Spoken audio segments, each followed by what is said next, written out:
Welcome to our Hustings, organised by the Wellbeing Economy Alliance. And thank you to everyone who has joined us here this evening. We hope you find this Hustings event tonight informative and it can allow an open discussion with the politicians who have kindly joined us tonight about how we can build a wellbeing economy here in Wales. My name is Caitlyn, I'm 17 years of age and I'm the Young Persons Officer for the Youth Climate Ambassadors for Wales, an Ambassador for Plaid Cymru and a member of the Wellbeing Economy Alliance. Alongside me are Dawn Lyle and a fellow Youth Climate Ambassador, Ellie Sanders. Noswaith dda pawb.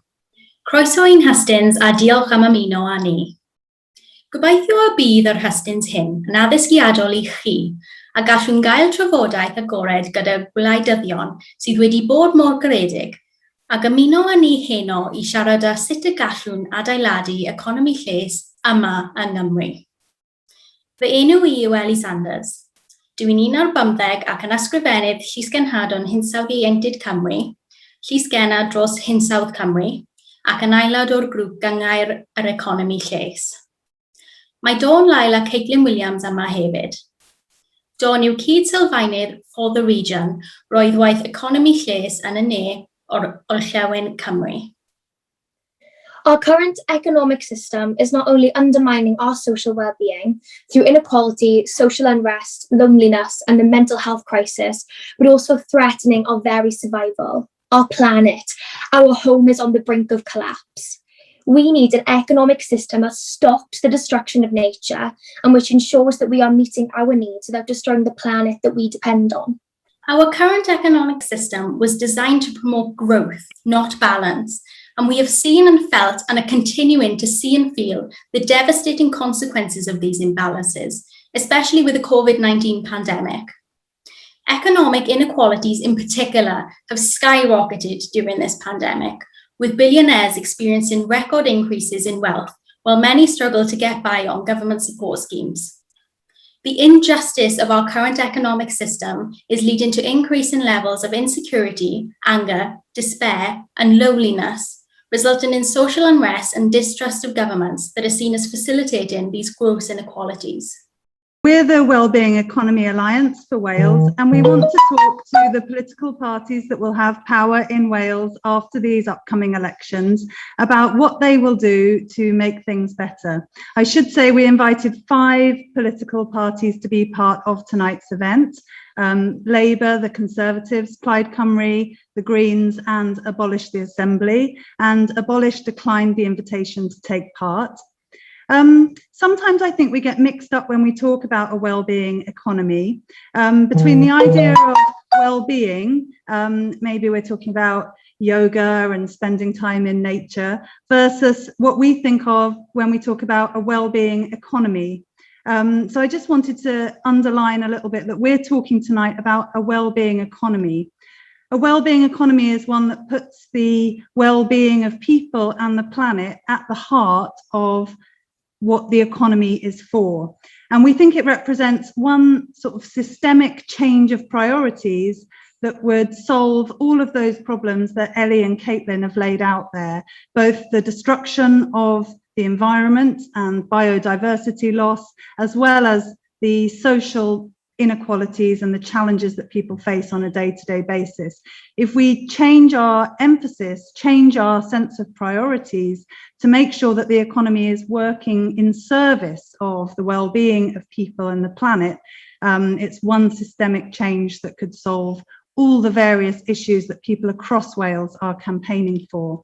And at the moment, we think the economy doesn't really have a sense of purpose apart from the creation of wealth. And wealth for what? For what purpose?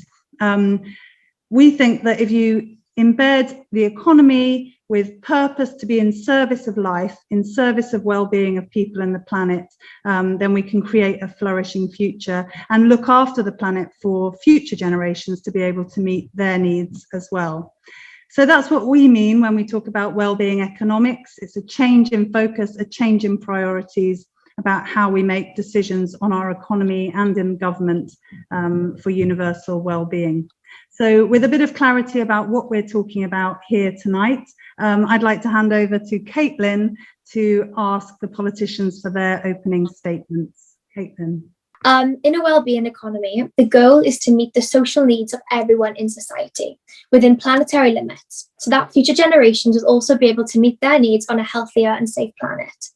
We will take your opening statements in alphabetical order, if that's okay, by first names, and we will stop you after 3 minutes each. So, Amelia, on behalf of the Green Party, I will come to you first.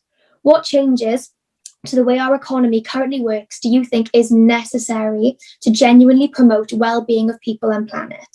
And what are some of the difficult decisions you'll make to address the challenges our society is facing? Thank you for such an incredible introduction from Ellie, Caitlyn and Dawn. It's just been an incredible overview of what's at the heart of the wellbeing economy. As the Green Party, we have supported the wellbeing economy for years, not because it was popular, but because it was right. And as we see the growing popularity of this policy, of this concept where we put people and planet at the heart of our decision making, I think that COVID has really inspired people about how profits and the idea of the economy has been put above lives and the well-being of people. We're seeing people embracing those big ideas like never before. At the heart of our policies are other big ideas, like a Green New Deal, working to address inequality while ensuring that we stay below 1.5 degrees of warming and protecting nature from the ecological crisis. Making sure that we are giving jobs to people that are beneficial to future generations, as well as our current generation, that are well-paid jobs for the work they do and address many inequalities. I think for me, as a woman who stands up for women's rights constantly, the fact that the invisible work of women in our current economy goes unaddressed would be needs to be a huge shift in the way that our economy works. We know that austerity hurts women more as they get basically back into the house with childcare and not being able to be in the workplace and fulfilling the roles that they want to. Addressing many of these inequalities. 2020 has exposed so many inequalities, whether that's about racial justice or whether that's about working class people. One of our biggest ideas as well is about a universal basic income, making sure that everybody has enough money to survive on. Because at the heart of this is people's mental health and well-being. Nobody shouldn't be able to put food on the table and a roof over their heads. It should be a fundamental basic for everyone, and a universal basic income is a small step towards achieving that. And in terms of what happens, politics is all about priorities. As the Green Party, our priorities have never been big corporations or the economy as it stands. It has always been about future generations. It has always been about people addressing inequality and ensuring that we are protecting the environment. It's about community and the arts and making sure that we're not valuing people by the money they can spend, but valuing people for who they are and what they can bring to communities. Because actually that community power would really be at the heart of what we want to achieve, bringing power and resources back to the lowest levels rather than having decision making made from above. So this is a big vision, and I'm so excited to see you all here today because I think we've got a great opportunity in the next Senedd to address many of these issues. Thank you, Amelia. That was actually very, very interesting. Calum, on behalf of the Welsh Conservatives, what changes to the way our economy currently works do you think are needed to better serve the well-being of people and planet? And what are some of the different difficult decisions you'll make to address the challenges our society is facing? Well, first, let me thank you for inviting me to tonight's Hustings, and I have to take this opportunity to set out how the Welsh Conservatives intend to promote human and ecological well-being. Firstly, there can be no well-being of any sort without a strong economy. Sadly, in Wales, we've been hampered by a Welsh Labour government supported at various times by the Lib Dems and the Nationalists, who have failed over the course of more than 2 decades to build a solid, business-friendly, entrepreneurial environment. This is evident in our economic output, being bottom of the league table for UK nations and regions, and wage growth that has not kept pace with the rest of the UK. This has now become all the more important as we must recover from the economic aftermath of the coronavirus pandemic. And it makes sense to tie the recovery to the priorities we have, such as possible, including well-being. This is why a Welsh Conservative government would want to see 65,000 jobs created with 65,000 jobs created with 15,000 of them being green jobs, £150 million Wales Marine Energy Investment Fund, the construction of over 100,000 homes over the next 10 years, and the development of a fast charging network for electric vehicles. Beyond this, our platform on which we aim to tackle environmental issues include a Clean Air Act, a ban for single-use plastics, which are for non-medical use. We want to deliver a deposit return scheme for bottles and cans, plant at least 8 million trees a year, introduce an energy efficiency voucher system for households to cover improvement costs, and setting net zero targets on national and industrial scales. This clearly demonstrates our party's desire and intention to tackle the environmental ills of our nation in a balanced, methodical, and staggered way that allows both industry and the population to support changes that will not only help the planet, but do so in a way that does not punish them for it economically. In fact, our plans are purposefully designed to bring economic benefits, which brings me more directly onto human happiness. Economic growth, employment, and better salaries are inherently linked to better well-being, and that's why routes to work are far more effective and just means of achieving that. There are proponents of UBI out there, but when this was trialled in Finland, it did not improve the number of people in work, whereas a job is an essential component of feeling worthwhile, with worthwhile being a measure of well-being. Indeed, in a debate on the Valleys Task Force, the Welsh Parliament voted for an amendment that stated that providing quality, long-term employment opportunities is the best way to improve people's lives, as well as to empower our communities. We need to establish foundations for a good job, and crucially, job creation, especially in the private sector, where devolution has not proven to be a silver bullet. And the way to do that, as Tony Blair said, is education, education, education. So we have to have plans to significantly expand the availability of degree apprenticeships, introduce a second chance fund to allow free access to some further education courses, and refund tuition fees to those that go into medicine, nursing, or teaching, and discount them for those studying STEM subjects or modern foreign languages. And while the Conservatives welcome and recognise the objectives of the Future Generations Act, it's concerning that the reality of the law has fallen well short of the rhetoric. Sadly, the Welsh Labour government have failed to significantly address poverty during 22 years in power. Of course, we know what they'll say. It's Westminster's fault. Instead of fighting their corner, admitting their mistakes, it is easier for them to weaken the union rather than put their hands up. It seems the evolution of power has perverted that to the abdication of responsibility. I'm wrapping up now. Putting the recovery first and doing so in a way that maximises well-being is far more important than constitutional navel-gazing. If you look at the leadership of all the parties in this election, only the Conservatives are saying the constitutional status quo is sufficient, and we should be focusing on the economy, health, education, housing, and the environment, which is coincidentally exactly what voters want. I look forward to hearing what everybody else has to say as well. Thank you. Thank you, Calum. And Jeremy, on behalf of the Labour Party, what are the difficult decisions you will make, and what changes to the way our economy currently works do you think are needed in order to serve our collective well-being? Well, firstly, thanks for the opportunity of participating in this debate, and looking forward to the questions after as well, which you can hold us all to account, not just for what we say, but what we do, which I think is very important. So there are three aspects to this for me. One is about equity of participation in the economy.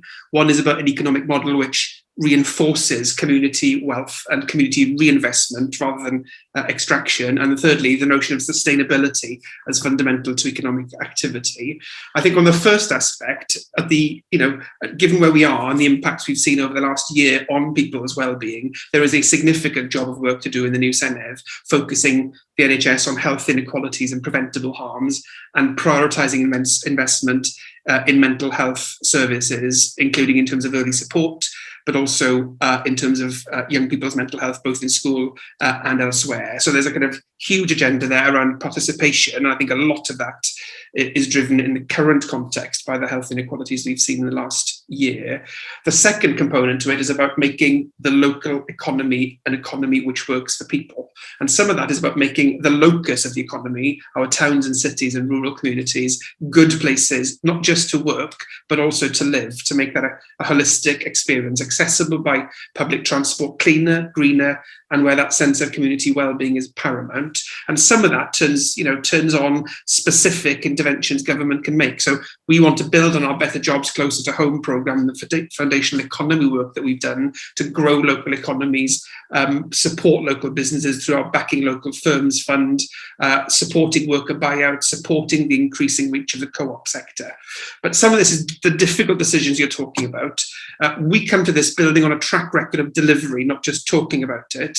So the Wellbeing of Future Generations Act is transformative. It's a long-term objective, but it does change the way government acts. You can see the focus on the foundational economy in the last government, last Senedd, a significant investment in the circular economy from a fund of 6 million to one of 43 million, which we increased in the space of a year.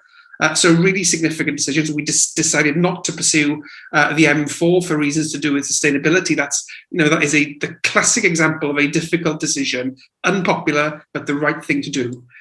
So we want to build on that, and we think we've got a strong track record. Some of that is about integrating well-being interventions with economic interventions. We'll have a town centre first approach where we'll have integrated well-being services through health and social care, integrated sector services.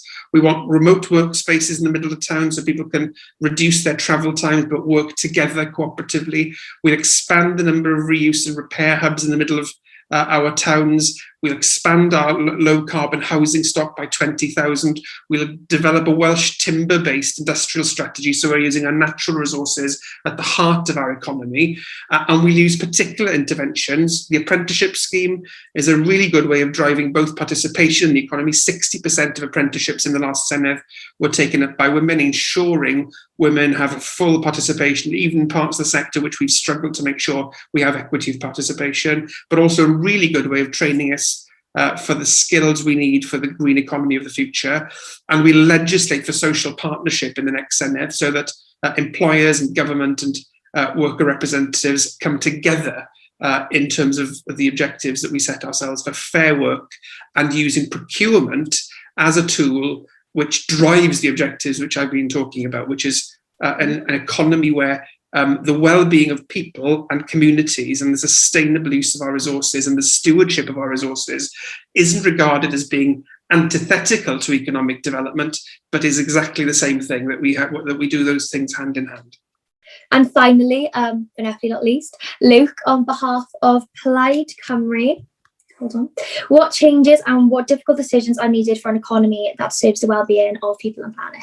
Thank you for having me. It's always one of the things when you're the last to go, you find your notes disintegrate as people use very similar things to what you're saying. So I'll try and find something new to say. But I think I'll start by citing The Economist, Paul Krugman.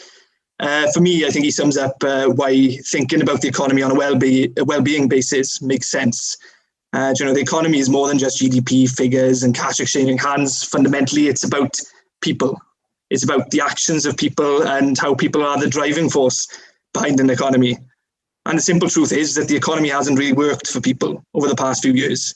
We've used stats like GDP as a way of trying to work out how the economy is doing over the years. But for young people like me, it almost feels like an ancient monument in many ways, in the sense that it's something that appears to have been with us since time immemorial. But GDP simply doesn't cut it. In fact, and I think it's fairly well known by now, if you were to take a different measure, for argument's sake, let's say the Happy Planet Index, you get an entirely different ranking for the top 10 economies in the world.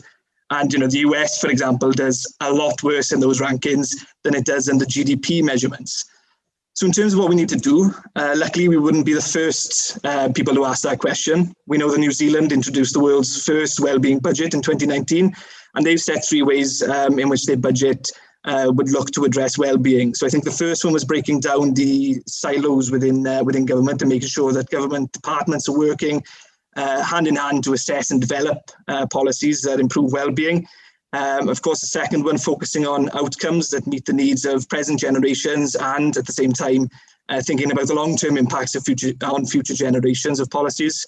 And of course, tracking progresses with broader measures of success, including the health of finances, but also natural resources, people and communities. We think that we are lucky in Wales to have the Wellbeing of Future Generations Act. There's no denying that. It is world leading. And there's a lot of good work going on by the Future Generations Commissioner. But I think there's still room for improvement, or maybe improvement's not the right word there, maybe tweaking of the Act itself. The Act itself requires a bit more teeth, really, for want of a better phrase. there's examples across Wales of where the Act has been ignored, and I'll use an example from my own county borough, where the planning department said that the local development plan was taking precedent over the Future Generations Act. Situations like that can't go on. So a good start would be to strengthen the Act. Of course, there's a variety of other ways that we can improve well-being. As we emerge from the pandemic, we know that we have a chance to build back better, and that's become a common phrase across all parties by now, and of course that's welcome. For me, that's ensuring that investment goes into the green industrial revolution that's on the cusp of taking off. And as a party, Plaid Cymru is committed to a £6 billion investment into the green economy, and we estimate that would create roughly about 60,000 jobs across Wales, and we want to, of course, achieve net zero emissions by 2035. Alongside that, we've committed to a jobs guarantee or high quality training for 16 to 24-year-olds. Tackling the mental health crisis, which has been amplified by the pandemic, is also an important part of the wellbeing economy, and that's why we've committed to setting up one-stop shops for mental health. And importantly, and actually I think it's one of the more important points, the wellbeing economy is about lifting communities out of poverty. Plaid Cymru has talked about extending free school meals to all primary school children, for example. I myself was on free school meals for some time when I was in primary school, and for many it's a lifeline. And alongside this as well, we need meaningful targets to tackle poverty, and with consequences if they aren't met. But I also think as well, to wrap up, it's about considering new ideas. We've already added some mention of universal basic income, for example. We know the traditional ways don't work, and I think that's why Plaid Cymru is committed to establishing a pilot of UBI in Wales. And I think looking forward and going into the future, we have to be a lot more open about new ideas that could feed into the wellbeing economy. Obviously, I'm going to say this, and every other panelist has also alluded to this. But I think the Plaid Cymru manifesto delivers on a wellbeing economy. Thank you very much for those opening statements, all of you. They're very insightful. Now, as a youth climate ambassador for Wales, I think I speak for a lot of people, and especially young people, when I say that we want a government in Wales that will tell us the truth about the climate emergency that we're facing and actually take the action that is really required. So Calum, I'm going to come to you first. On behalf of the Welsh Conservatives, what action would your party take in the first 100 days of government to address the climate emergency and get Wales closer to net zero carbon emissions? Well, the Welsh Conservatives have already said that in their first 100 days they would legislate for a Clean Air Act. But I think it's asking quite a lot to put the environment and get quite a lot of things done just in the first 100 days. Especially for something like this, you have to take the long-term view, because essentially if you want to change the economy that much in a certain direction, that green direction, it's something you're going to have to do step by step. It's something that you have to do that way to get public support. You can't upend an economy overnight, and I think that's really important. And in Wales, that will matter a lot, given how much agriculture plays in this country, in the part of the economy of this country, and just how that its own role in carbon emissions as an industry. But like I said in my opening remarks, there are things like the Wales Marine Energy Investment Fund that we want to introduce, as well as the charging points for electric vehicles. This is really important because obviously we know the UK government is phasing them out in about 10 years' time, diesel cars, I think. And I think of my route back to my familial homeland in mid Wales, and I'd have to travel the A470 to get there. I think there might be only one electric charging point on the way, which is Built Wells's Burger King, in case you're interested. But I think that is quite problematic, to actually getting the infrastructure in place, because we need that to actually move from a substantially different place where we are now to that area. But there are plenty of things, including the 15,000 green jobs we'd create. And I think we have a good platform going forward that also includes challenging single-use plastics, for instance. You said that you need to take these actions step by step. What would step one be? Would that be within the first 100 days? Well, like I said, in the first 100 days, there's the Clean Air Act, and that's certainly something that we've said we would legislate in the first 100 days. Over the course of the Parliament, we'd want to do quite a few things. As I said, and I named probably about 8 or 10 of them in my opening remarks. You also mentioned electric vehicles. A lot of people would argue that electric vehicles are not the solution to climate change. What do you say about that? They're not a singular solution. There's quite a whole-scale change that needs to do, and we can't certainly do it alone as a nation of 3 million people. It's something that the world has to come together on, and I'm hoping the UK government makes the most of the COP26 conference happening in Glasgow at the end of the year. That's a great opportunity. I was in a Hustings last week about international aid. We were talking about the need to cooperate internationally to challenge global poverty through addressing climate change, and I think that's a great way to do it, to get that international forum to work properly and as widely as possible. Thank you. We're going to move on to Jeremy now on behalf of the Labour Party. So Jeremy, what action would the Labour Party take in the first 100 days to address the climate emergency? Well, I mean, firstly, I think the point you make is right about the urgency of the situation. And I think there is a job of work to be done in making it clear to everybody, really, how urgent the situation is. So we would start on day one, effectively, and build on what we've been doing in the last 5 years. So we'd uphold our policy, clearly, of opposing the extraction of, in terms of energy policy to start with. We would oppose, obviously, the extraction of fossil fuels in the way that we have already, and we'd expand our renewable energy generation substantially.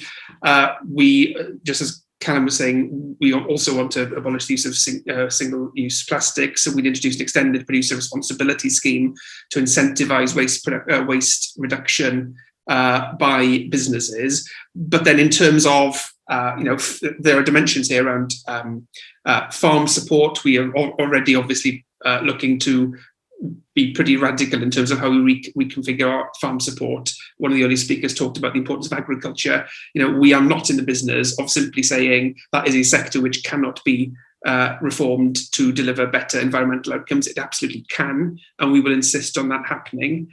But we also are clear that there are, from the biodiversity perspective, we have got a long way to go in that space. So whether it's around the national forest, whether it's around creating 30 new woodlands, upgrading 20 existing woodlands, took significant policy enhancing green spaces for habitat, community growing, for pollination, for community orchards. So there's a kind of whole sort of agenda in that space. From a kind of a classic energy and environmental policy perspective, but on the other side of the coin, if you like, from an economic policy perspective, just the way I was saying at the start, we have got to see all economic interventions through the lens of the urgency of decarbonisation. So we've already seen that in terms of the enforcement of the economic contract and the prioritisation within the economic contract of decarbonisation and the move towards a net zero economy.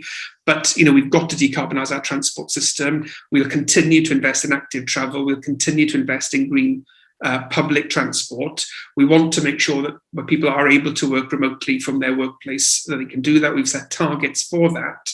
We think that's essential to be able to deliver on the net zero objectives. We've taken some very difficult decisions already, or rather unpopular decisions in some places, around the 20-mile-an-hour default speed limit, for example, which obviously helps in terms of active travel, but also helps in terms of clean air. We've said we'd bring in the Clean Air Act. And I mentioned at the start the decision not to proceed with the M4. There's a whole agenda around the Burns Commission about how we then help reconfigure road use. I do agree with what you said. I mean, I actually do think clearly it's important that we are able to expand our EV charging infrastructure, but it is absolutely not the solution to expect that electric vehicles can be the magic wand to this. It's got to be a much more, a genuinely decarbonised transport policy, which makes the contribution that we need. Thank you. To keep to time, Luke, I'm going to come to you next on behalf of Plaid Cymru. Okay. So what action would your party take in the first 100 days to address the climate emergency we are facing? Yeah, no, I completely agree. I think it's something that needs to be put as a priority, really. I think that a lot of the panelists have already covered a lot of different points here, and Plaid Cymru is committed really to ensuring that in the first 100 days we at least get the base started, because it is going to be a long-term battle. There's no doubts about that. So of course we want to reduce carbon emissions to net zero levels by 2035. We want to ensure that all electricity generated in Wales as well is renewable by 2035. We want to introduce the Nature Act with statutory targets to restore biodiversity by 2050. We want as well to ban the use of single-use plastics in 2021. And of course, as I mentioned in my opening statement, the investment, our flagship investment in the green economy, in the green industrial revolution of £6 billion is a good start as well to address the climate emergency. But I completely agree, it's something that we need to really prioritise now. And as Jeremy has alluded to as well, part of that is improving Welsh transport infrastructure, improving our public transport infrastructure. We talk a lot about active travel. We talk a lot about getting people out of their cars. Well, we have to put our money where our mouth is now. And we have to ensure that public transport, specifically when we look at the underserved communities if I look at my own constituency, for example, the Ogor and Garw valleys, we have to look at how we can connect those communities up together and promote them to use those public transport over their private car. How would you promote that, though? Well, I think the first step to promoting that is to ensure that you have services that are frequent, that they're on time, that they're to a good standard, and that there's ample space on there as well. Because I think I can speak for everyone really on the panel when I say the last thing we really want to be doing is standing for an hour or two commuting. It'd be ideal if we could have capacity on a train where everyone has a seat, we can make it appealing, and we can also promote the fact that when you're on public transport, you can get a lot of admin done. I use a lot of my commutes, if I'm honest with you, to answer a lot of my emails, which is probably bad practice on my part, but still, it's still a useful time, isn't it? Yeah, definitely. But I would like to ask you, what are your thoughts about renewable energy projects like tidal lagoons? Yeah, well, Plaid Cymru has committed to the Swansea Bay tidal lagoon as a start. I mean, we have a real opportunity in Wales, I think, to be world leaders in this sector. It's obviously going to be part of a wider plan, I think, for the renewable energy sector. But yeah, no, I mean, to answer your question straight up, we're very supportive of tidal lagoons. Fabulous, thank you. And finally, on to Amelia on behalf of the Green Party. Amelia, are those answers good enough? What would the Green Party like to do in the first 100 days of the new government in Wales to get to zero emissions? Thank you, Ellie. I think that effectively the best time to have put policies in place to tackle climate change would have been 30 years ago. Labour have been in government for more than 20 years and have failed to take that action so far. The second best time is right here and right now. I've said it before and I will say it again, that in the Green Party we will always put addressing inequality and the environment at the heart of every decision we make. Where we've seen Greens elected across Europe, in the Scottish Parliament, in the London Assembly, the Northern Irish Assembly, and Caroline Lucas in Parliament alongside our members of the House of Lords, we've seen them scrutinise and put in place new policies that embed those opportunities to make our country greener. Wales, as of yet, doesn't have a Green representative in the Senedd. And this is time where we need to be scrutinising all of those policies that have just been said, but yet time after time, action has been failed to be taken. Because even with those big projects, we are not going to meet the emergency that we are currently facing. We need to be opening up a green transformation fund so that we're investing in small environmental projects, because it will be communities that will take up a lot of the effectively the carbon emissions that we need to address to ensure that we actually reach net carbon zero by 2030. That's the reality of it, not 2050. And the Welsh government have said that they're already not meeting those targets. These must be a priority. So yes, invest in public transport. Yes, and ban single-use plastics for non-medical use. Yes, let's get renewable energy. Let's get green jobs. This is what we've been saying as the Green Party for 30 years. But the only way that we'll have proper scrutiny of those policies is by having Greens elected to scrutinise it, because so far not enough has been done. And it's clear that with warm words and a lack of action that not enough will be done. That's really interesting. Thank you, Amelia. We actually have time for a quick question. I like what you were saying, but how would you like to see communities empowered to take climate action at a community level? Because that's really, a wellbeing economy. It's about encouraging community action. Yeah, I absolutely agree. Such a great question. Thank you, Ellie. As I said, with the Green Transformation Fund, it enables small businesses with environmental policies and trying to address things like ensuring that we're embedding a circular economy, addressing pollution. All of these different aspects are actually working because it will be through lots of different people doing small things that we will be able to create that change. So the Transformation Fund is just one of those parts. But we've also seen ideas come out of things like citizens' assemblies that have worked to address those points at a community level. And giving a voice to people at a community level is so vital and important. I know, for example, that as someone with a background in science, I get frustrated that in so many governments, there are not enough people with a science background. And so I can't imagine all the community members that feel unrepresented by their government, that their voice isn't heard, their ideas aren't heard. And by bringing people together for those citizens' assemblies and conversations, we can ensure that the diversity of voices in Wales are actually represented.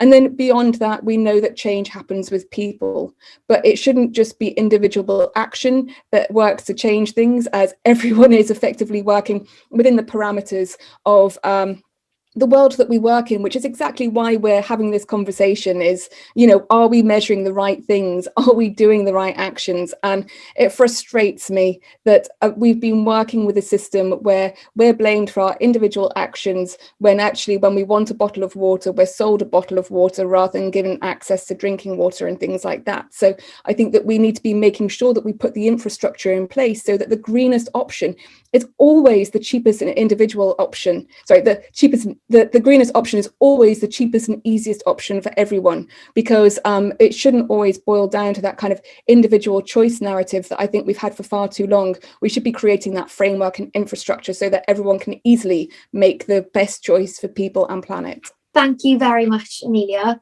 I think we're running quickly on time, so I'll go on to question 3, which is COVID has a massive economic impact and has made inequality much worse, unfairly impacting on women, ethnic minorities and disabled people, and making intergenerational inequality and economic inequality much worse.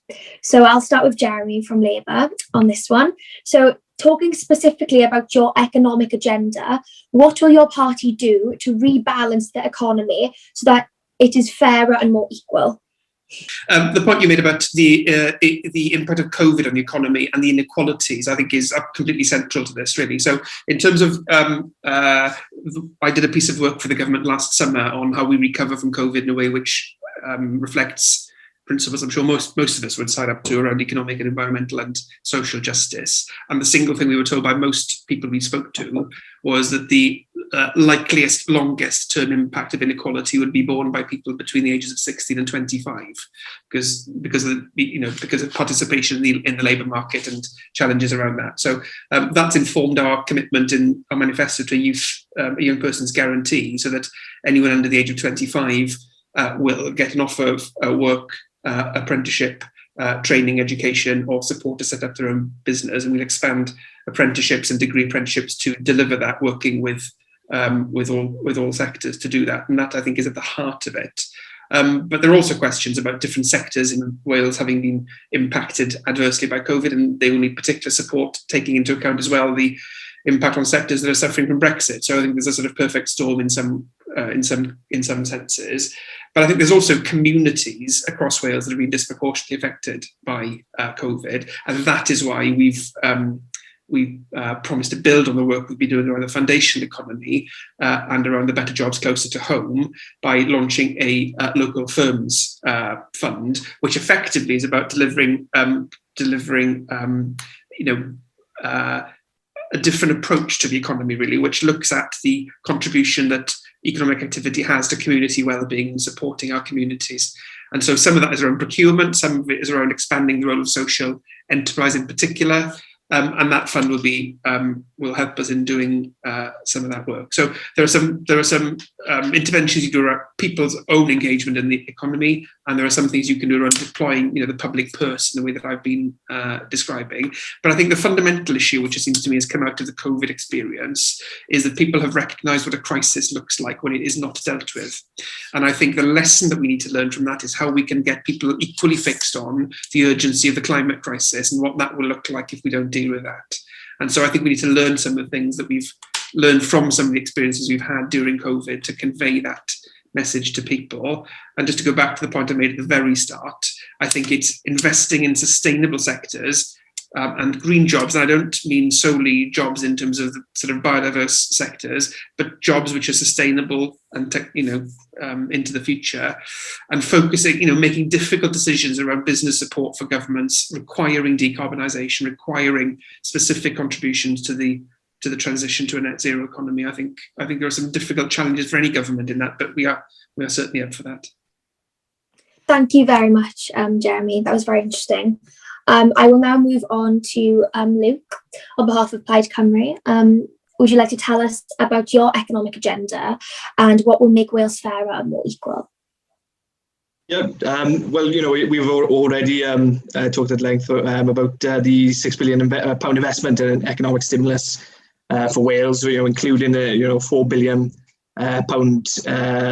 for infrastructure and £2 billion for the foundational economy, so developing the foundational economy.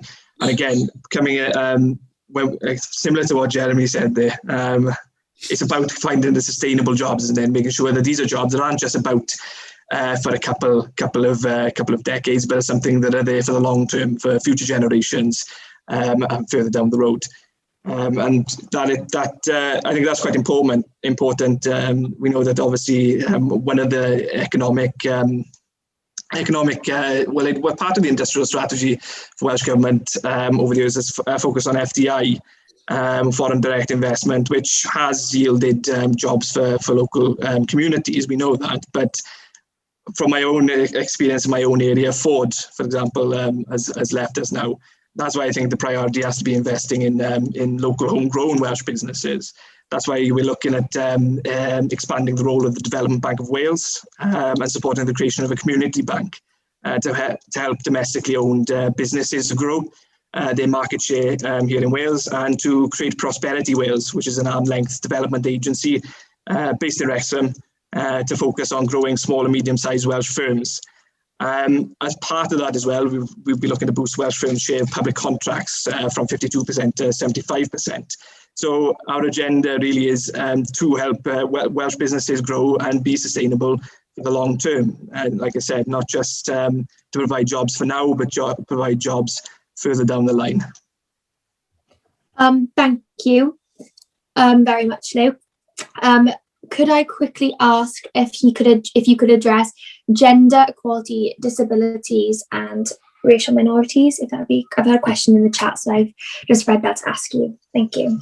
Yeah, of course. I mean, there's a lot to be said, and I don't know, Amelia has alluded to already. There's a lot of unpaid work that happens in the economy that's not recognised at the moment, and I think there needs to be a body of work done to bring that to people's attention. But I think there's a lot of things as well. When we look at how COVID has affected different groups in society, we know it's had a disproportionate effect, as you said, on ethnic minorities, on people with disabilities, and young people. And I'd add it's had a disproportionate effect on working class people as well as a whole. And so a lot more as we come out of the pandemic, I think, needs to be done in helping those groups. So I've talked about free school meals for primary aged school children. We've also, as a party, pledged £35 a week child payment to top up families who are living below the poverty line. So I agree there's a lot of work that needs to be done as we come out of the pandemic to address a lot of the inequalities that have happened in society. And that is going to be a priority for the Plaid Cymru government. Thank you very, very much, Luke. I'm going to move on to Amelia on behalf of the Green Party. What are your economic policies that will make Wales more fairer and more equal? Thanks, Caitlyn. I think that there are many angles to address here. That's how we tackle those inequalities. And as you said, COVID has exacerbated, not exposed, because I think that those problems were already there, and people who were living with such inequality have been forgotten for far too long. COVID has seriously exacerbated that, and it's given more evidence than we ever needed that we need to readdress how Wales works for everyone. I think it's really important to be looking at young people, as you said, Ellie and Caitlyn, about young people and future generations and how the climate and environment will affect your generation. I feel that as someone who was just out of university during the last recession, it was awful. Like, there were no jobs, and an impending potential austerity budget coming through will further exacerbate many of the problems that young people had. If Wales had the power, I would want to ensure that young people were paid a fair wage so that they basically had equal pay for equal work, rather than the pay inequalities that young people currently experience. But also, I know from experience that during challenging times, exploitation of young people happens in the workplace, and exploitation of so many different people through things like exploitative zero-hour contracts that have no place in Wales. These contracts undermine the rights that people fought for in terms of holiday and maternity pay and sick leave, and leave so many people, especially young people, without a clear amount that they'll earn each month to be able to pay their rent. These are effectively completely undermining people's rights. So a genuine investment in jobs, training and opportunity for young people is so vital and important. And as I've said before, making sure that, and I'll keep repeating it, every decision needs to have equality and the environment at the heart of it. When it comes to gender equality, again, there needs to be more about empowerment for women. As someone who's experienced domestic violence, I know the failures of the current system. I'm not even going to begin to describe the problems that the current system has. Better investment in things like refuges, actually having a genuine plan to ensure that we have gender equality in Wales is vital and important, as well as education of young people about what things like violence looks like. I worked on the campaign for misogyny as a hate crime, and it's clear that many misogynistic acts happen and people don't realise it's misogyny. When we're training young people, people think that some of these things are acceptable, whereas genuinely providing education about what misogyny looks like is an important way, and violence and coercive control, making sure that we're tackling things like FGM, female genital mutilation and trafficking. There needs to be support, there needs to be a plan, and there needs to be education in schools and education of the general population about what these things look like. We need to decolonialise the curriculum as well, and make sure that we are putting Black history into our education and ensuring that we're celebrating the diversity that we have here in Wales. I'm being told that's time, but this was such a broad question. I have many other things I'd like to talk about, but I'll wrap up there. Thank you very much, Amelia, for talking about inequality as well. We all very much appreciate that. Finally, I'll move on to Calum, and I'll ask what specific economic policies will effectively address all forms of inequality in Wales. And I've also been asked to ask about the Conservative UK report about there being no institutional racism in Britain. Thank you. If you want to go into that, Calum, thank you. Sure. So I'll answer about the economy and then take inequality in turn. So firstly, the Conservatives want to abolish business rates for small businesses and create business-free zones. We know how small these how badly hit these wealth creators have been during the pandemic, so they need some relief like that. We also want to build infrastructure like the M4 Relief Road upgrade to the A55 and A40. I know maybe the M4 Relief Road might not sound like something your organisations might be in favour for, but it's best to them the massive amount of congestion that's created a lot on the M4. The amount of people I spoke in my campaign and my candidacy before then they were talking about how much the time they were spending in traffic then. That's just a lot of congestion being built. And I would also take this opportunity, if you don't mind, to just go back to what Jeremy Miles said about, not going ahead with it.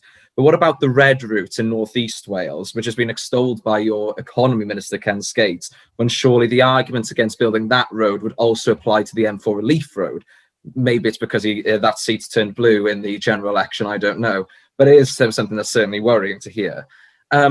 As well as in terms of other things, we are heavily reliant on the public sector in Wales. Obviously, people who work in the public sector do a great job, and it's obviously needed in several areas, education, health, and the like.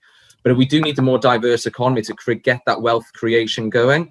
I was speaking to a Conservative MP recently who was on the Commons Welsh Affairs Select Committee, who was questioning either Drakeford or Skates, I can't remember which one. And when they were asked to set out their vision for Wales as a kind of an autonomous nation within the United Kingdom, they didn't mention anything about wealth creation. That's really troubling, because actually that's the way that young people are going to become more prosperous, because our nation will become more prosperous too. That's really important, I think. And that's reflected in the fact that Wales is the when it comes to inward investment. I think it's the second lowest of UK nations and regions. I'll have to double check that, but I think that's what I've read recently. Moving on to inequality, we've had a actually I'll address specifically your question about the race audit there. It was an interesting thing, and I was surprised about just how explicit, maybe, for lack of a better word, it was, because it was good to find that, actually, because it was done by and it was an independent report and many people of colour on that panel.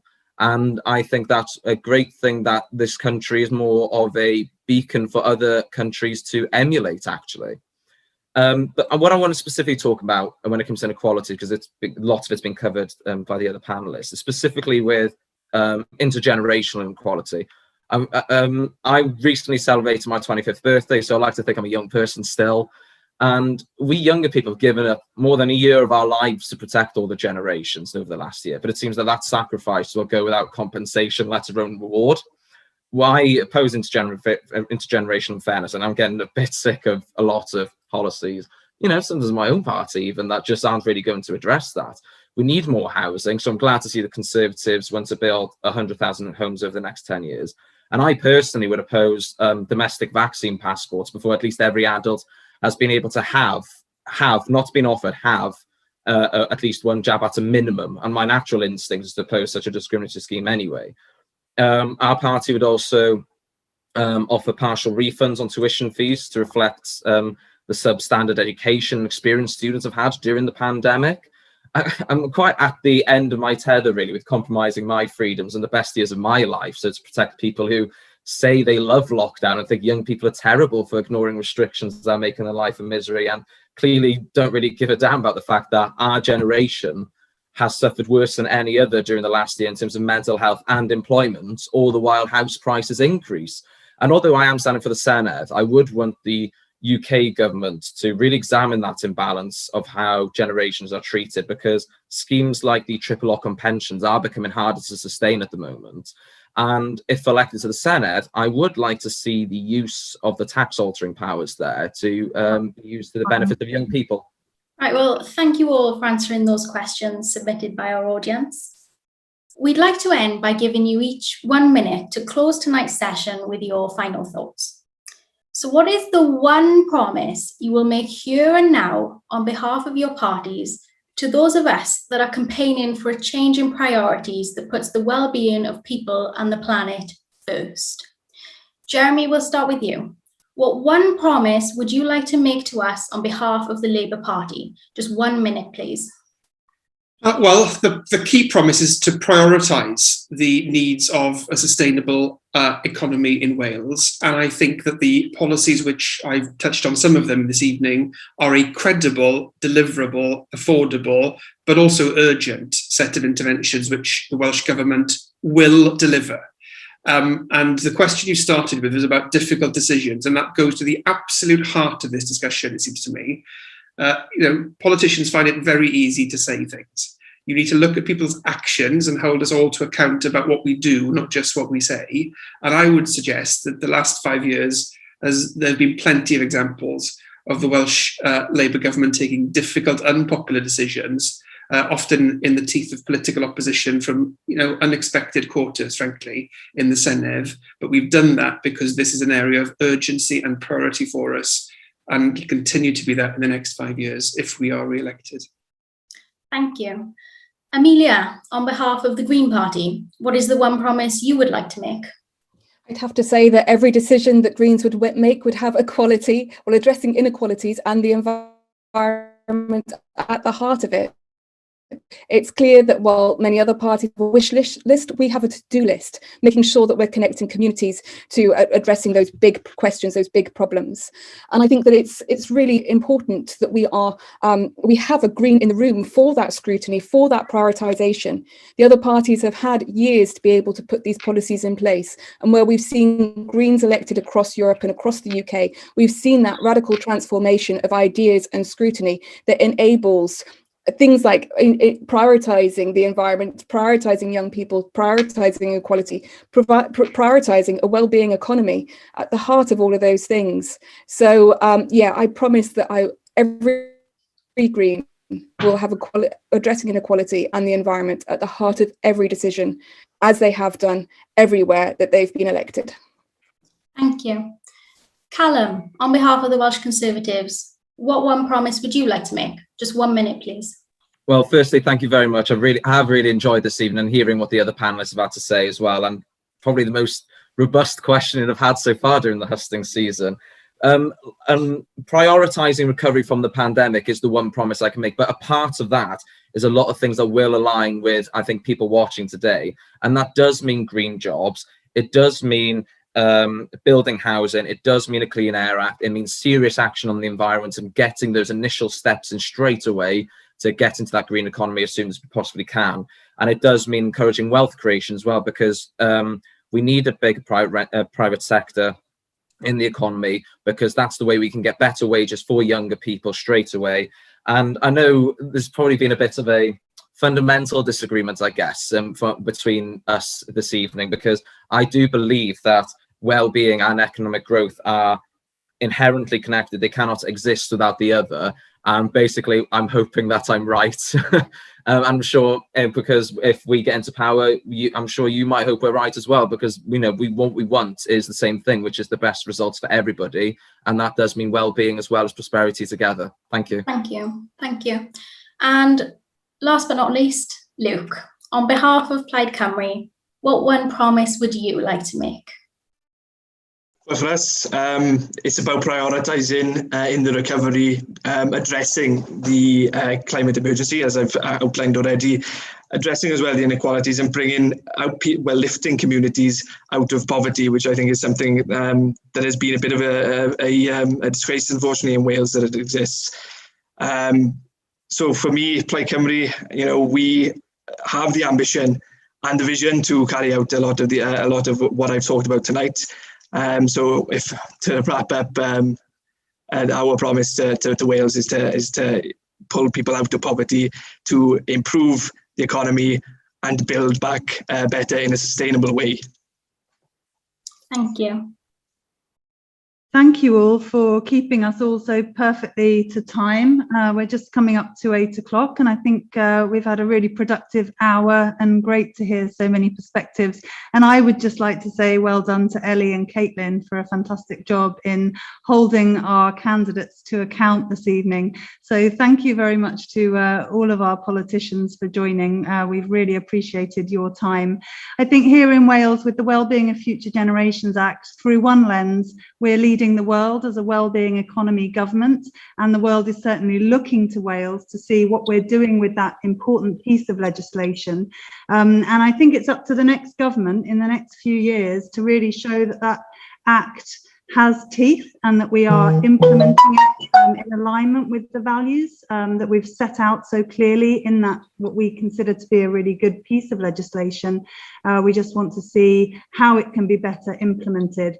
And I think at the Wellbeing Economy Alliance, we talk a lot about the dichotomy between the economy and well-being. And it is true that economic growth often leads to worsening inequalities, and the data has proven that. You really have to look at where that economic growth is happening, whether we are redistributing growth across all sections of society, not just growth for its own sake. And that is a really key point that's important to us. But we'll be watching what you guys all do. And thank you very much for your time to talk to us this evening. For those of you listening, please do stay in touch with us, the Wellbeing Economy Alliance. We're on Twitter, We All Cymru. We're building a movement and a strong voice for wellbeing economics here in Wales. Thank you for being part of tonight's hustings. We hope it's been interesting to everybody. Good night and bye for now. Thank you very much. Diolch yn fawr. Bye. Diolch pawb. Diolch. Diolch. Diolch.